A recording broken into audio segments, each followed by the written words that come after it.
సుమన్ టీవీలో మీ business promotions కోసం ఈ కింది నెంబర్ను సంప్రదించగలరు.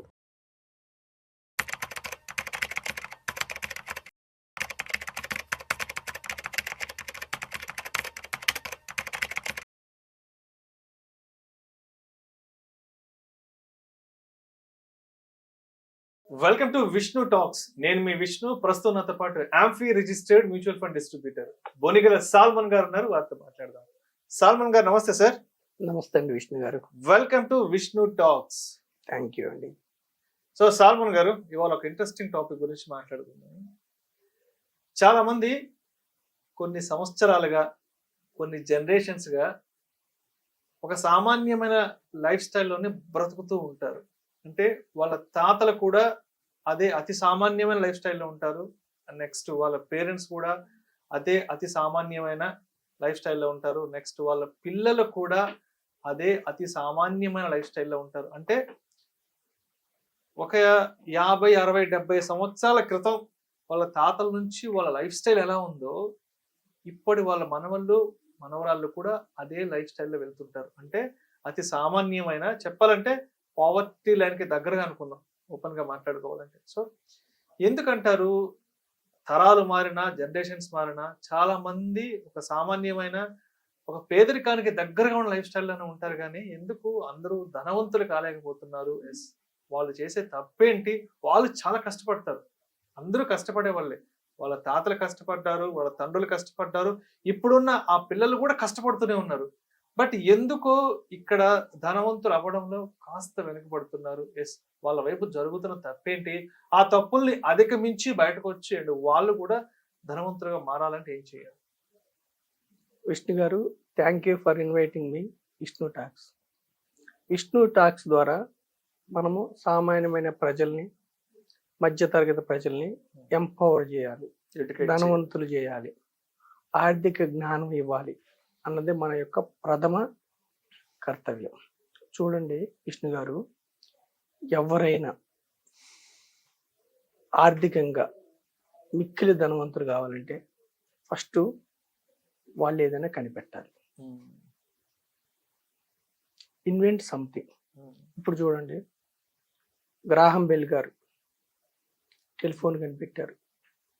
పేటెంట్ ఆయన కనిపెట్టారు కాబట్టి ఆయన చేతిలో ఉంటుంది.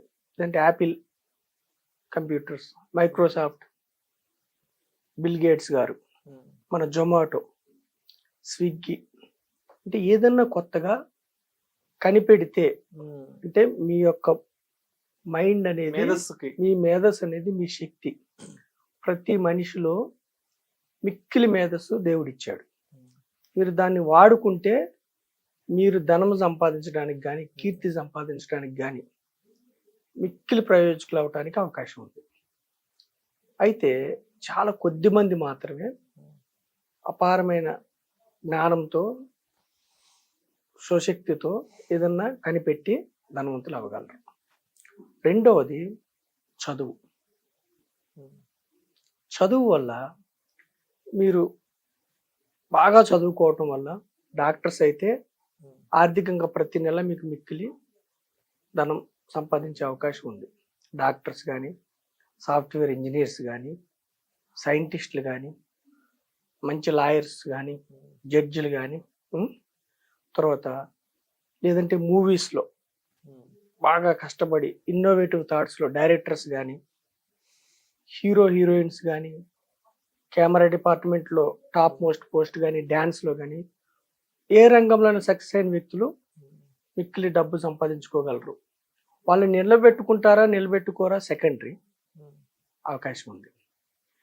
మూడవది ఏమిటంటే విష్ణు గారు, కొంతమంది ఓన్ బిజినెస్ పెట్టుకుంటారు, స్వశక్తితో వ్యాపారాలు స్టార్ట్ చేస్తారు.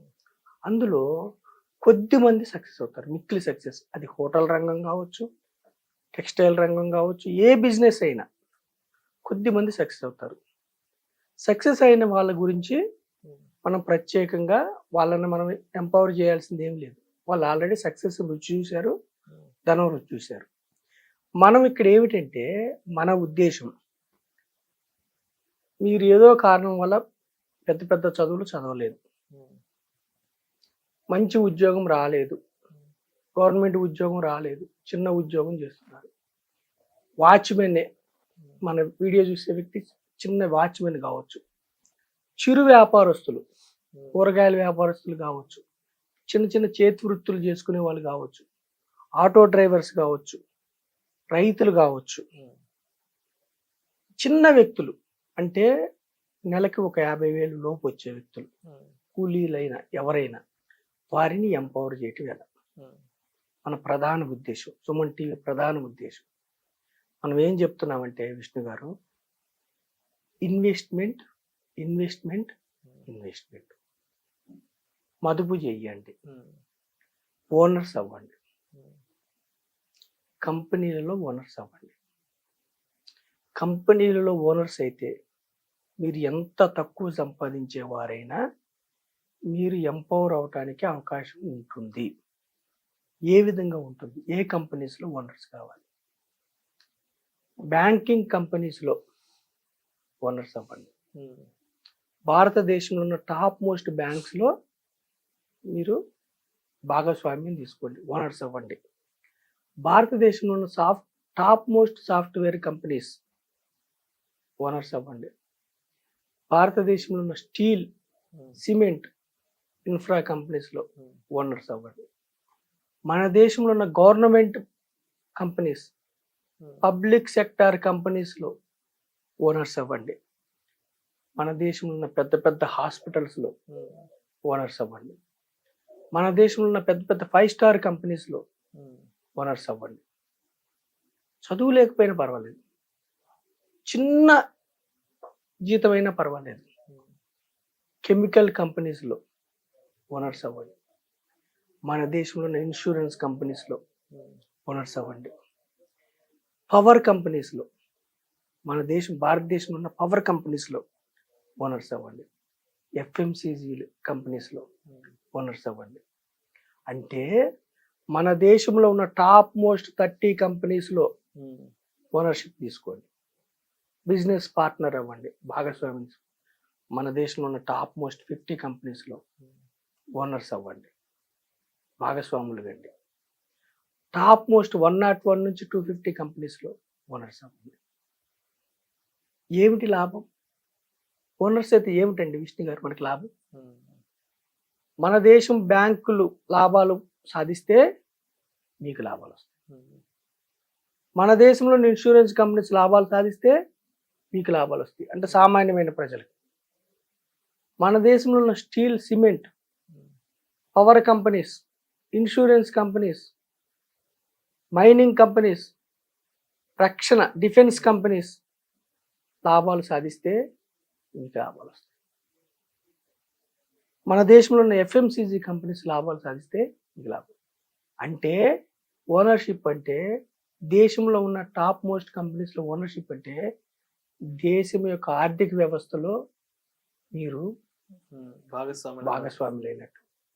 ఇప్పుడు 2025 విష్ణు గారు, మీరు నమ్మండి నమ్మకపోండి, నెక్స్ట్ 15 సంవత్సరాల్లో ప్రపంచంలోనే మన దేశం నెంబర్ 1 ఆర్థిక వ్యవస్థగా రూపాంతరం చెందబోతుంది. అంటే ప్రపంచంలో మన దేశం మించిన ఆర్థిక వ్యవస్థ ఉండదు. ఇప్పుడు అమెరికా ప్రపంచంలో నెంబర్ 1 ఆర్థిక వ్యవస్థ అయ్యే క్రమంలో ఈ ఆర్థిక వ్యవస్థలో మీరు ఈ యొక్క కంపెనీస్లో ఓనర్షిప్ తీసుకుంటే ఈ యొక్క స్టేటస్ మారిపోతుంది. దేశం ముందుకెళ్తే మీరు ముందుకెళ్తారు. సరే, ఓనర్షిప్ తీసుకుంటే లాభాలే ఉన్నాయా, నష్టాలు లేవా? నష్టాలు చెప్తున్నామండి విష్ణు గారు.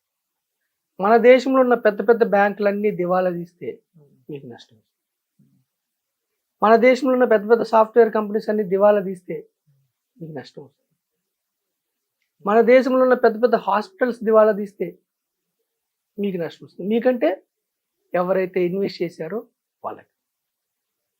మన దేశంలో ఉన్న కెమికల్ కంపెనీస్ దివాలా తీస్తే మీకు నష్టం వస్తుంది. స్టీల్ అండ్ సిమెంట్ కంపెనీస్ దివాలా తీస్తే మీకు నష్టం వస్తుంది. అంటే మన యొక్క ఆర్థిక వ్యవస్థ దేని మీద డిపెండ్ అయ్యిందో ఆ కంపెనీలు దివాలా తీస్తే మాత్రమే మీకు నష్టం వస్తుంది. సో మనం ఏం చెప్తున్నాము, ఈ అన్ని సంస్థలు బ్యాంకింగ్ కావచ్చు, ఎఫ్ఎంసీజీ కావచ్చు, స్టీల్ కావచ్చు, ఇన్ఫ్రాస్ట్రక్చర్ కావచ్చు, మైనింగ్ కావచ్చు, టెక్స్టైల్స్ కావచ్చు, ఈ అన్ని రంగాలు భారతదేశంలో దివాలా తీస్తే మాత్రమే మీకు నష్టం వస్తుంది. అందుకని మనం ఏం చెప్తున్నామంటే మధ్యతరగతి వారికి మీరు ధనవంతులు కావాలంటే, మిక్కిలి ధనం సమకూర్చుకోవాలంటే గ్రూప్ ఆఫ్ కంపెనీస్లో ఓనర్షిప్ తీసుకోండి. కేవలం ఓనర్షిప్ లేకపోతే, ఓనర్స్ కాకపోతే మనం ఎంప్లాయీగా మాత్రమే ఉంటాము. ఎంప్లాయీకి మనకు వచ్చే జీతం ఆ జీతంతోనే మనం సరిపెట్టుకోవాలి. మీరు మదుపు చేస్తే ఓనర్ అయితే మీకోసం దేశంలో నుంచి ఒక 200 కంపెనీస్ మీకోసం పనిచేస్తాయి. బ్యాంక్స్ మీకోసం పనిచేస్తాయి. బ్యాంక్లో ఎంప్లాయీస్ మీకోసం పనిచేస్తారు. బ్యాంక్లో లోన్లు తీసుకునేవారు మీకోసం పనిచేస్తారు. గవర్నమెంట్ కంపెనీస్లో గవర్నమెంట్స్ మీకోసం పనిచేస్తాయి. మన దేశంలో మ్యాక్రో ఎకనామిక్స్ మ్యాక్రో ప్రాబ్లం లేదు. అంటే మన దేశ ఆర్థిక వ్యవస్థ ప్రాబ్లం లేదు. ఇన్ఫ్లేషన్ అదుపులో ఉంటుంది, ఎంప్లాయ్మెంట్ చక్కగా ఉంది. ఓకేనా విష్ణు గారు? ప్రతిదీ మనకి బాగుంది. మన దేశం చుట్టుపక్కల దేశాలతో ప్రాబ్లం లేదు. ఆర్థిక వ్యవస్థ ముందుకెళ్తుంది. వెళ్తున్నప్పుడు ఈ ఆర్థిక వ్యవస్థలో ఎంటర్ కావాలి, ఓనర్షిప్ తీసుకోవాలి. ఓనర్షిప్ తీసుకుంటే మన యొక్క ఆర్థిక వ్యవస్థలో మీరు మిక్కిలి ఎంపవర్ కావాలి, ఎకానమిక్ గ్రోత్ లో మన పార్టిసిపేట్ కావాలి. అయితే ఇక్కడ మనకి ఎవరు మార్గదర్శకులు అంటే వారెన్ బఫెట్ గారు. ఇప్పుడు ఆయన ఒకప్పుడు జస్ట్ మదుపుదారుడు, తర్వాత కంపెనీకి ఓనర్ అయ్యాడు. హార్క్షైర్ ఫస్ట్ అతను ఓన్లీ మదుపుదారుడు. చిన్నప్పుడు తండ్రి చేతులు పట్టుకుని వచ్చి కంపెనీస్లో ఓనర్షిప్ ఎలా తీసుకోవాలి, అలా ఆయన ఇప్పుడు లక్షల కోట్లకి అధిపతిగా ఎదిగాడు. అంటే మన దేశం మనకిచ్చిన గొప్ప అదృష్టం ఏమిటంటే మీరు ఏ ప్రాంతం వారైనా పర్వాలేదు, ఏ వయసు వారైనా పర్వాలేదు, మీ లివింగ్ స్టేటస్, మీ యొక్క ఇన్కమ్ ఎంత తక్కువగా ఉన్నా పర్వాలేదు, మీకు చదువు లేకపోయినా పర్వాలేదు, కానీ మీరు కంపెనీస్లో ఓనర్షిప్ తీసుకోవడానికి మీకు అవకాశం ఉంది, మదుపు చేయడానికి మీకు అవకాశం ఉంది. రిస్ట్రిక్షన్స్ లేవు. క్యాపిటలిజం అంటే విన్ విన్ కాంబినేషన్. ఎవరైతే ఒక కంపెనీ పెట్టారో ఆ కంపెనీలో మీరు ఓనర్షిప్ తీసుకుంటే ప్రమోటర్తో పాటు ఆ ఓనర్తో పాటు మీరు కూడా ముందుకెళ్ళడానికి అవకాశం ఉంది. ఇక్కడ ప్రజలకు మనం చెప్పేది ఒక్కటే, ఒక కంపెనీలోనే మీరు ఓనర్షిప్ తీసుకుంటే అయితే కంపెనీ మిక్కిలి ధనవంతం చేస్తుంది, లేదంటే ఆ కంపెనీ దివాలా తీస్తే మీరు దెబ్బతింటారు. సో డైవర్సిఫైగా ఉండాలి. మనం ఏం చెప్తున్నామంటే గ్రూప్ ఆఫ్ కంపెనీస్ లో ఓనర్షిప్ తీసుకోండి. టాప్ మోస్ట్ ఇండియాలో ఉన్న టాప్ 30 కంపెనీస్ లో ఓనర్షిప్ తీసుకోండి. ఆ టాప్ 30 కంపెనీస్ దెబ్బతింటేనే మీరు దెబ్బతింటారు. కానీ టాప్ 30 కంపెనీస్ భారతదేశంలో దెబ్బతింటాయా దీర్ఘకాలంలో? ఇండియాలో ఉన్న టాప్ మోస్ట్ 50 కంపెనీస్ లో మీరు ఓనర్షిప్ తీసుకోండి. టాప్ మోస్ట్ ఇక 5,000 కంపెనీస్ ఉంటే టాప్ మోస్ట్ 50 కంపెనీస్ లో మీరు ఓనర్షిప్ తీసుకోండి.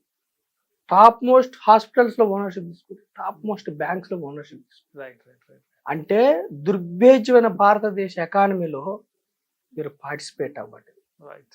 ఎంత చిన్న మొత్తంతో అన్నది కాదు, అడుగు వేసామా లేదా అన్నది ముఖ్యం. మన స్టేటస్ ఏమిటన్నది ముఖ్యం కాదు, మనం ఎంపవర్ అవడానికి ప్రయత్నిస్తున్నామా లేదా, ధనం సమకూర్చుకోవాలి, వెల్త్ సమకూర్చుకోవాలి అనే ఆలోచన మీ మనసులో వస్తే మీరు ఈ వీడియో ద్వారా మదుపు చేయటం, ఇన్వెస్ట్ చేయటం, కంపెనీలో ఓనర్షిప్ తీసుకోవటం. మనం ఎప్పుడు కూడా ఒక కంపెనీ గురించి ప్రమోట్ చేయట్లా, గ్రూప్ ఆఫ్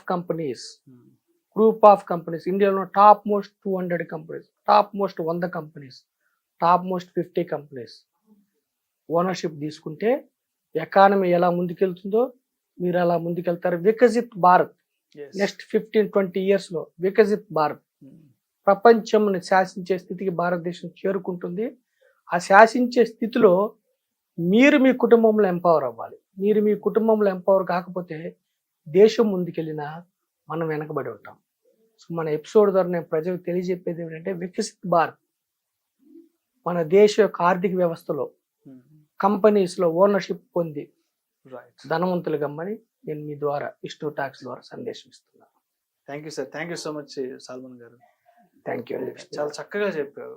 కొన్ని జనరేషన్స్ పాటు ఎందుకు ఈ పేదరికంలోనే మగ్గుతున్నాము, ఆ పేదరికం నుంచి బయటికి రావాలి అంటే మనం చేయాల్సిన కొత్త ఆలోచన ఏంటి, మనం తీసుకోవాల్సిన కొత్త సంకల్పం ఏంటి, మనం ఎక్కడ మన మెదడుకు పదును పెట్టగలిగితే మన చుట్టూ ఉన్న కష్టాలకి, మన చుట్టూ ఉన్న దరిద్రాలకి చెక్ పెట్టి మనం కూడా ధనవంతులుగా ఎలా మారొచ్చు అనే దానికి చాలా చక్కగా మీ అనాలిసిస్ తెలియజేశారు.